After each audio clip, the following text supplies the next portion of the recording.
Let us read about the biography of John Keats, the poet. Keats is prescribed for the students of BA Part 2, English Literature, in Paper 1.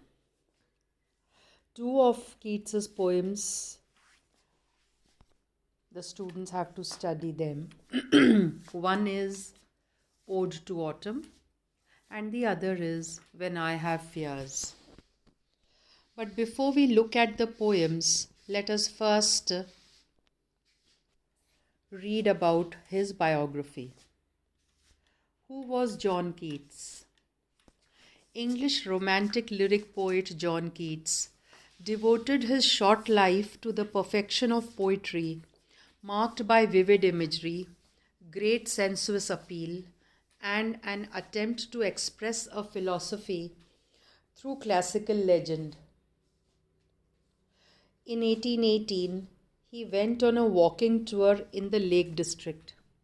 His exposure and overexertion on that trip brought on the first symptoms of the tuberculosis which ended his life. Early years. A revered English poet whose short life spanned just 25 years, John Keats was born on October 31st, 1795, in London, England. He was the oldest of Thomas and Frances Keats's 4 children. Keats lost his parents at an early age.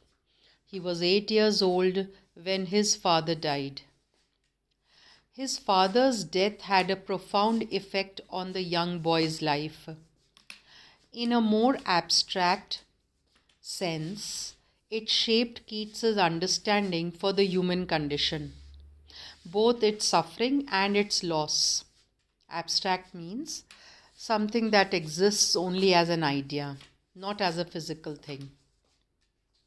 This tragedy and others helped ground Keats's later poetry, one that found its beauty and grandeur from the human experience.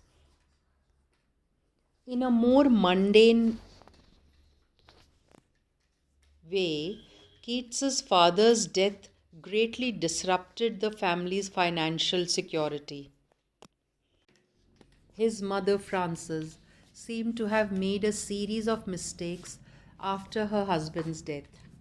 She quickly remarried and just as quickly lost a good portion of the family's wealth. After her second marriage fell apart, Frances left the family, leaving her children in the care of her mother. She eventually returned to her mother's life, but her life was in tatters. In early 1810, she died of tuberculosis.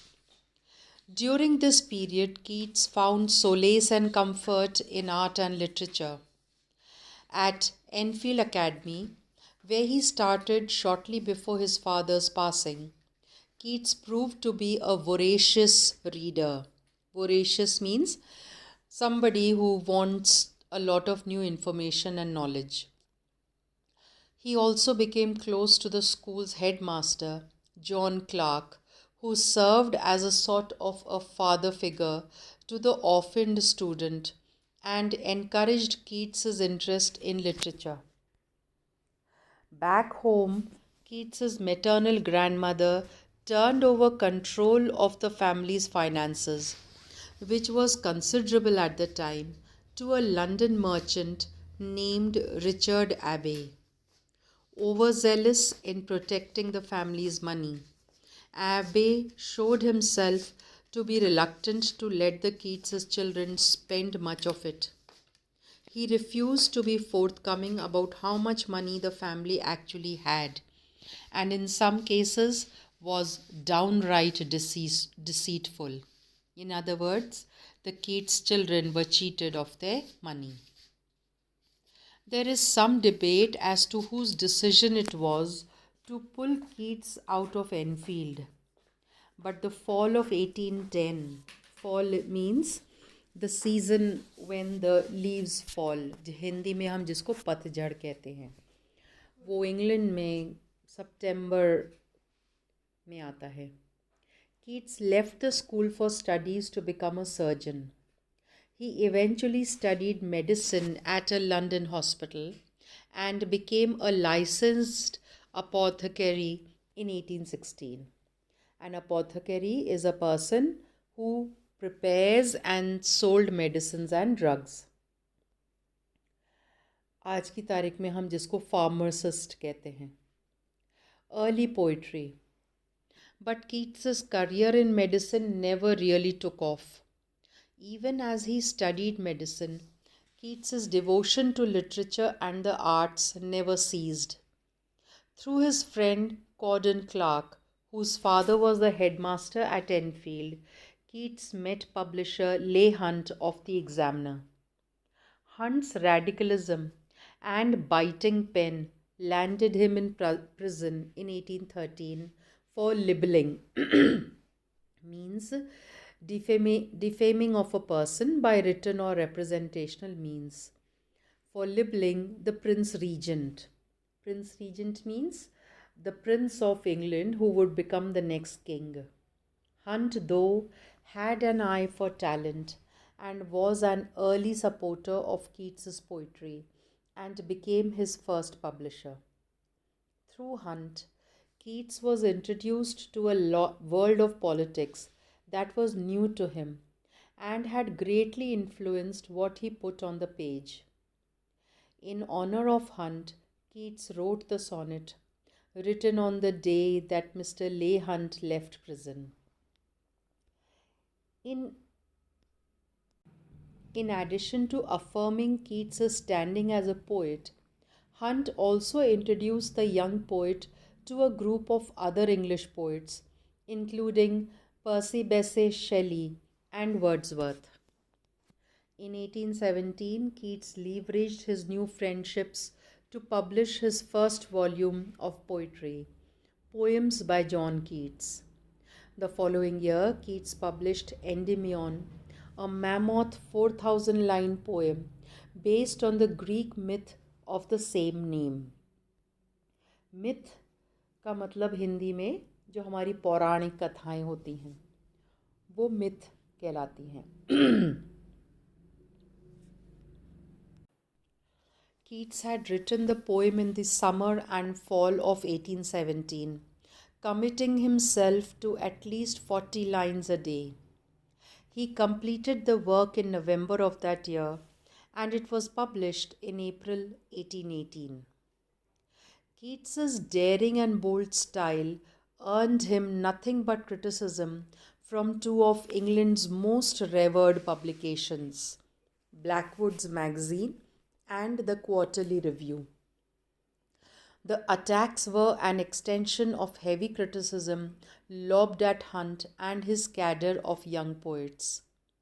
The most damning of those pieces, had come from Blackwood's, whose piece on the Cockney School of Poetry shook Keats and made him nervous to publish Endymion. Keats's hesitation was warranted, means it was understandable. Upon its publication, the lengthy poem received a lashing from the more conventional poetry community. One critic called the work the imperturbable, drivelling idiocy of Endymion. Others found the four-book structure and its general flow hard to follow and confusing. Recovering poet. How much of an effect this criticism had on Keats is uncertain, but it is clear that he did take notice of it. But Shelley's later accounts of how the criticism destroyed the young poet and led to his declining health, however, have been refuted.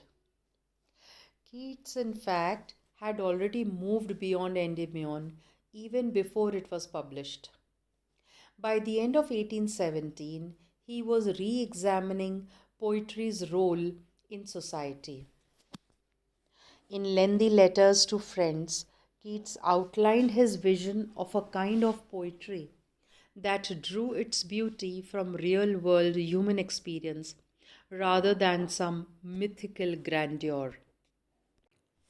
Keats was also formulating the thinking behind his most famous doctrine, negative capability, which is the idea that humans are capable of transcending intellectual or social constraints and far exceed creatively or intellectually what human nature is thought to allow. Transcending means going above. In effect, Keats was responding to his critics and conventional thinking in general, which sought to squeeze the human experience into a new closed system with tidy labels and rational relationships. Keats saw a world more chaotic, more creative than what others he felt would permit. The mature poet. In the summer of 1818, Keats took a walking tour in northern England and Scotland. He returned home later that year to care for his brother Tom, who had fallen deeply ill with tuberculosis. उस ज़माने में TB बीमारी का कोई इलाज नहीं होता था. Keats, who around this time fell in love with a woman named Fanny Brawne, continued to write. He had proven prolific for much of the past year. His work included his first Shakespearean sonnet, When I Have Fears That I May Cease to Be, which was published in January 1818. 2 months later, Keats published Isabella, a poem that tells the story of a woman who falls in love with a man beneath her social standing, instead of the man her family has chosen her to marry. The work was based on a story from Italian poet Giovanni Boccaccio, and it's one Keats himself would grow to dislike. His work also included the beautiful To Autumn, a sensuous work published in 1820 that describes ripening fruit, sleepy workers, and a maturing sun. The poem and others demonstrated a style Keats himself had crafted all his own, one that was filled with more sensualities than any contemporary romantic poetry. Keats's writing also revolved around a poem he called Hyperion, an ambitious romantic piece inspired by Greek myth that told the story of the Titans' despondency after their losses to the Olympians. But the death of Keats's brother halted his writing. He finally returned to the work in late 1819, rewriting his unfinished poem with a new title, The Fall of Hyperion, which would go unpublished until more than 3 decades after Keats's death. This, of course, speaks to the small audience for Keats's poetry during his lifetime. In all, the poet published 3 volumes of poetry during his life, but managed to sell just a combined 200 copies of his work by the time of his death in 1821. His third and final volume of poetry, La Mia Isabella, The Eve of St. Agnes and Other Poems, was published in July 1820.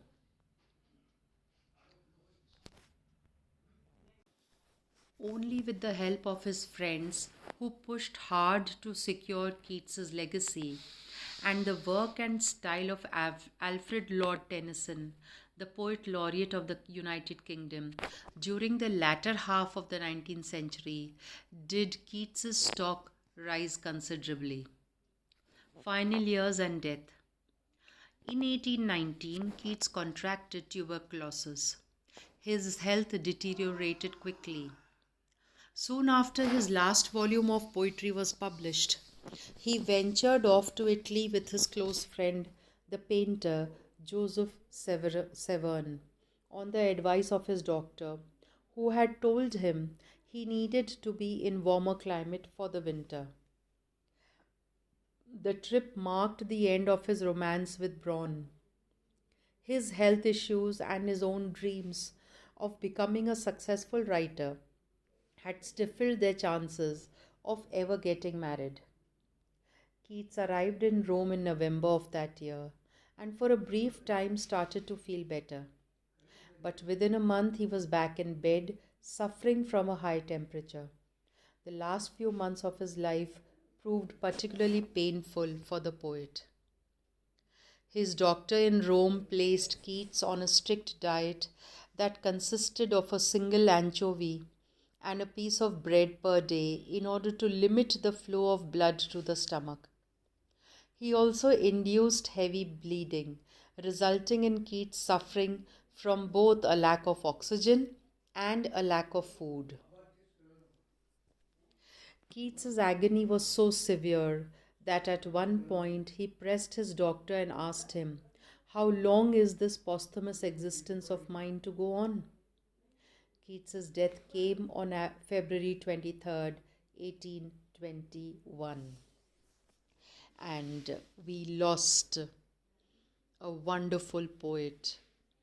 Had he lived longer, you can try and imagine how much more he would have left for us lovers of literature.